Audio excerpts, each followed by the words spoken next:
আসসালামু আলাইকুম। আজ তৈরি করছি অসাধারণ মজার কাঁঠাল বিচির চিজ বল। প্রথমে কাঁঠাল বিচি ভালোভাবে সেদ্ধ করে খোসা ছাড়িয়ে নিন। সেদ্ধ বিচিগুলো ভালোভাবে ম্যাশ করে নরম মিশ্রণ তৈরি কর।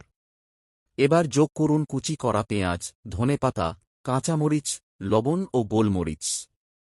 সব উপকরণ একসাথে মিশিয়ে তৈরি করুন সুগন্ধি ও মসৃণ ডো। হাতে সামান্য মিশ্রণ নিয়ে মাঝখানে রাখুন এক টুকরো চিজ।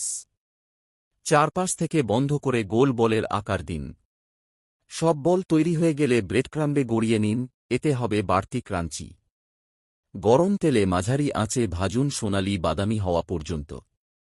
দেখুন কি দারুণ রং আর মচমচে টেক্সচার তৈরি হয়েছে। একটি বল ভেঙে দেখুন, ভেতর থেকে গলগলে চিজ বেরিয়ে আসছে। টমেটো সসের সাথে পরিবেশন করুন এই দুর্দান্ত কাঁঠাল বিচির চিজ বল। রেসিপিটি ভালো লাগলে লাইক, কমেন্ট ও শেয়ার করতে ভুলবেন না। আরও ইউনিক রেসিপির জন্য আমাদের সাথে থাকুন।